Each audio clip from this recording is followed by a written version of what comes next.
विकी भाई सुबह जल्दी निकल जाते थे और शाम को देर से लौटते थे। एक शाम कॉलेज के बाद मैं लैब में असाइनमेंट पूरा कर रही थी, इसीलिए थोड़ी देर से बिस्तर पर लेटी हुई थी। जब घर पहुंची तो देखा कि आंटी रसोई में कुछ पका रही थी और विकी भाई अभी तक नहीं आए थे। मैंने अपना बैग ऊपर वाले कमरे में रखा और नीचे आ गई। आंटी ने कहा, सिमी बेटा, विकी आज देर से आएगा। अरे मीटिंग है तो कपड़े धो लो, मैं खाना गर्म करती हूँ। मैं ऊपर चली गई। उस दिन बहुत गर्मी थी। आंटी जल्दी सो गईं क्योंकि उन्हें मंदिर जाना था। विक्की और मैं हॉल में बैठकर टीवी देख रहे थे। एक पुरानी फिल्म चल रही थी। उसमें हीरो और हीरोइन जंगल में फंस जाते हैं और एक छोटी सी झोपड़ी में रात बिताते हैं। मैंने सोचा कि मुझे कुछ कहना चाहिए। भाई, क्या ये हीरोइन बेवकूफ है? वह अकेले जंगल गई थी। विकी हंसा। हाँ, लेकिन हीरो तो चालाक है, उसे मौका मिल गया। मैंने नखरे दिखाने का नाटक किया। कैसा मौका? अरे, उसने अकेले होने के बारे में मजाक में कहा। मैंने एक तकिया उठाया और उसे मारा। तुम भी भाई। आज इसे गलत मत समझो, लेकिन मुझे अंदर ही अंदर मजा आ रहा था। उसकी बातों में एक अलग ही तीखापन था। ऐसी बातें जो लड़कियों को सुनना पसंद होती हैं। लेकिन उसने मेरी बात पर यकीन नहीं किया। हम काफी देर तक बैठे रहे। कभी कॉलेज की बातें, कभी उसके ऑफिस के काम के बाद की बातें, कभी बचपन की शरारतों की बातें। मुझे लगा कि विकी भाई मुझे पहले से ज्यादा पसंद करने लगे हैं। लेकिन मैंने सोचा कि ये तो बस भाई बहन का रिश्ता है। दिन ऐसे ही बीतते गए। हर सुबह मैं कॉलेज जाती और शाम को बाहर घूमने जाती। विकी भाई कभी कभी जल्दी आ जाते। हमारी बातचीत बढ़ती जाती। कभी वो मेरे लिए चाय बनाते, कभी मैं उनके लिए कॉफी बनाती। आंटी खुशी से कहती, देखो ये दोनों बच्चे कितने आराम से रहते हैं। एक शाम मैं अपने कमरे में पढ़ाई कर रही थी। दरवाजे पर दस्तक हुई। विकी भाई? पौला। अंदर एक खूबसूरत चूड़ी थी। यह लाल रंग के कांच से बनी थी। वाह भाई, तुम कितने प्यारे हो, इसे क्यों लाए? ये बस यूं ही। जब मैंने इसे देखा तो मुझे लगा कि यह तुम्हारे हाथों में अच्छी लगेगी। मैंने तोरण पहना दिया। घंटी की आवाज आई। मैंने हाथ हिलाया। देखो ये कैसे बज रही है। विक्की भाई मुस्कुराए। उनकी नजर मेरे हाथों से गुजरकर मेरे चेहरे पर आ गई। वे बहुत प्रसन्न हुए। उस रात मुझे नींद नहीं आई। मैं चूड़ी हाथ में लिए वहीं लेटी रही। मैं सोच रही थी, क्या विक्की भाई सच में मुझे बहन मानते हैं या कुछ और? लेकिन मैंने खुद को समझाया, वो मेरे बड़े भाई जैसे हैं। ज्यादा मत सोचो। फिर दिन ऐसे ही बीतते गए। हमारी बातें गहरी होती गईं। वो मुझे अपने ऑफिस की गपशप सुनाते। मैं भोली थी। कभी कभी हम देर रात तक बातें करते। एक रात बहुत देर हो गई थी। आंटी सो चुकी थी। हम कमरे में बैठे थे। बाहर हल्की ठंडी हवा चल रही थी। मैंने शॉल ओढ़ी हुई थी। विक्की भैया ने अचानक कहा, क्या सामी कभी किसी से जलती है? मैंने तुम्हें चौक क्यों भेजी? कॉलेज में कुछ लड़के ऐसे ही होते हैं। मैं शर्मिंदा हो गई। नहीं, ऐसे लड़के नहीं होते, बल्कि वो एहसास। सारे लड़के सीरा जैसी लड़की पर लाइन मारते होंगे। मैंने सिर झुका लिया। क्या तुम भी नहीं मारते? मैं सच में बहुत सुंदर हूँ सामी। उस पल थोड़ी देर के लिए सन्नाटा छा गया। मैंने ऊपर देखा तो पाया कि वे मुझे देख रहे थे। उनकी आंखों में कुछ ऐसा था जो मैं समझ नहीं पाई। मैंने जल्दी से बात बदल दी। भाई, चलो कल झूला झूलते हैं, तुम्हें ऑफिस जाना है।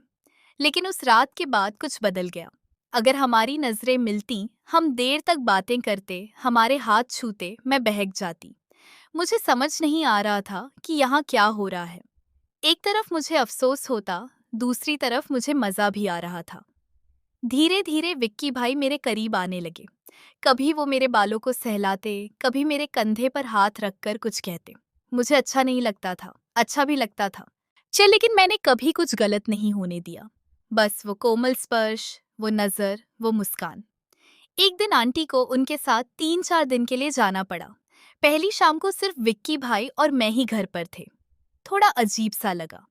मैंने खाना बनाया, हमने साथ खाया। विक्की भाई ने धीरे से कहा, सम्मी, मैं तुम्हें कुछ बताना चाहता हूँ। मेरा दिल जोर से धड़कने लगा। मैं कुछ छुपा रही थी। मुझे लगता है मैंने उन्हें रोक लिया। मैंने अपनी सांस रोक ली। सम्मी मेरी प्यारी बहन है। वो सिर्फ बहन नहीं, उससे कहीं ज्यादा है। मैं अचानक खड़ी हो गई। भाई, तुम क्या कह रहे हो? मैं सच कह रही हूँ, मैं बहुत समय से सोच रही हूँ। मुझे पता है ये गलत है, लेकिन मैं इसे रोक नहीं सकती। मैं रोने लगी।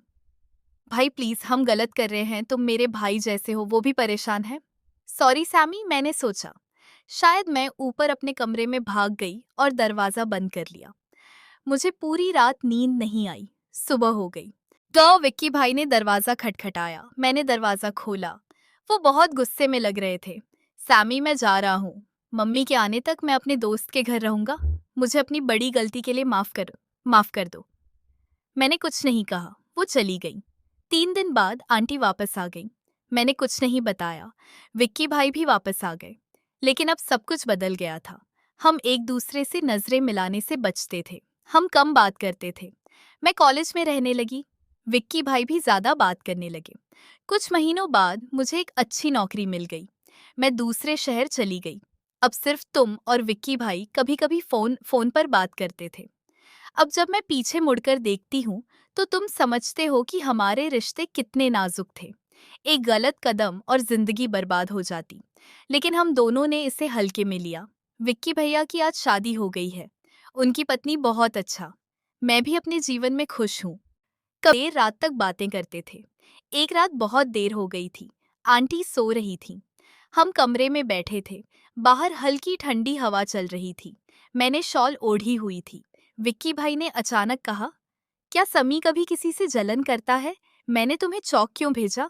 आओ, कॉलेज में कुछ लड़के ऐसे ही होते हैं। मैं शर्मिंदा हो गई। नहीं, कोई लड़के नहीं होते, बल्कि वो एहसास। सारे लड़के सीरे जैसी लड़की पर लाइन मारते होंगे। मैंने सिर झुका लिया। क्या आप भी ऐसा नहीं करते? मुझे सच में डर लगता है। समी बहुत सुंदर है। उस पल थोड़ी देर के लिए सन्नाटा छा गया। मैंने ऊपर देखा तो वे मुझे देख रहे थे। उनकी आंखों में कुछ ऐसा था जो मैं समझ नहीं पाई। मैंने जल्दी से बात बदल दी। भाई चलो, कल झूला झूलते हैं, तुम्हें ऑफिस जाना है। लेकिन उस रात के बाद कुछ बदल गया। अगर हमारी नजरें मिलती, हम देर तक बातें करते, हमारे हाथ छूते, मैं बहक जाती। मुझे समझ नहीं आ रहा था कि यहाँ क्या हो रहा है। एक तरफ मुझे अफसोस होता, दूसरी तरफ मुझे मजा भी आ रहा था। धीरे धीरे विक्की भाई मेरे करीब आने लगे। कभी वो मेरे बालों को सहलाते, कभी मेरे कंधे पर हाथ रखकर कुछ कहते। मुझे अच्छा नहीं लगता था, अच्छा भी लगता था। लेकिन मैंने कभी कुछ गलत नहीं होने दिया। बस वो कोमल स्पर्श, वो नजर, वो मुस्कान। एक दिन आंटी को उनके साथ 3-4 दिन के लिए जाना पड़ा। पहली शाम को सिर्फ विक्की भाई और मैं ही घर पर थे। थोड़ा अजीब सा लगा। मैंने खाना बनाया, हमने साथ खाया। विक्की भाई ने धीरे से कहा, सम्मी, मैं तुम्हें कुछ बताना चाहता हूँ।